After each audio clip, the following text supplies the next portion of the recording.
Latin अमेरिकामा रहेको Amazon विशाल जङ्गल संसारको सबैभन्दा ठुलो जङ्गल हो। यो जङ्गल ल्याटिन अमेरिकाका 9 मुलुकमा फैलिएको छ। आज हामी अमेजन जङ्गलका केही रोचक तथ्यहरू तपाईमाझ प्रस्तुत गर्नेछौँ। 1. क्षेत्रफल। ल्याटिन अमेरिकामा रहेको अमेजन विशाल जङ्गल संसारको सबैभन्दा ठुलो जङ्गल हो। यो जङ्गल ल्याटिन अमेरिकाका 9 मुलुकमा फैलिएको छ। 70 लाख वर्ग किलोमिटर क्षेत्रफलमा फैलिएको यो जङ्गल 60% भाग ब्राजिलमा पर्छ भने जस अनुसार यो क्षेत्रफल भनेको नेपाल जस्ता झन्डै 48 मुलुकभन्दा ठुलो भूभाग रहेको छ। यसको बाँकी भाग Colombia, Peru, Venezuela, Bolivia, French Guiana, Ecuador र सुरिनामा लगायतका देशमा रहेको छ।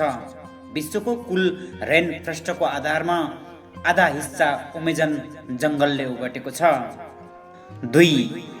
सहारा मरुभूमिको खनिज। अमेजन जङ्गलले अफ्रिकाको विशाल सहारा मरुभूमिबाट विशाल खनिज पदार्थ सोच्ने गरेको पाइएको छ। कारण भने अचम्म रहेको छ। पृथ्वी पश्चिमबाट पूर्वतर्फ घुम्छ।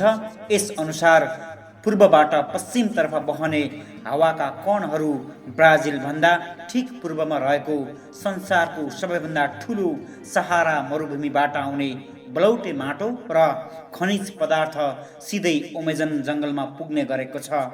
यसबाट अमेजन जङ्गललाई आवश्यक पोषक तत्त्व उपलब्ध हुने गरेको छ।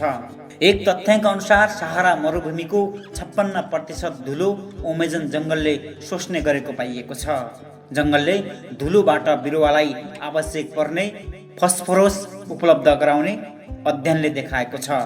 नासाको अध्ययन अनुसार हरेक वर्षमा 182 टन धुलो 2600 किलोमिटर दूरी पार गरी अमेजन जङ्गलमा पस्ने तथ्य पाइएको छ। अमेजन नदी विश्वको सबैभन्दा विशाल नदी हो। पानीको बहावको हिसाबमा विश्वको सबैभन्दा विशाल नदी अमेजन नदी स्रोत यही जङ्गलको बीच भागमा रहेको पाइएको छ। अमेजन नदीको बहाव करिब 2,09,000 घनमिटर प्रति सेकेन्ड रहेको छ। यस नदीमा 3,000 भन्दा बढी माछाका प्रजातिहरू रहेको विश्वास गरिन्छ। अक्सिजन। अमेजन जङ्गलले विश्वका जीवाश्मलाई आवश्यक पर्ने 20% अक्सिजन उत्सर्जन गर्ने विश्वास गरिएको छ।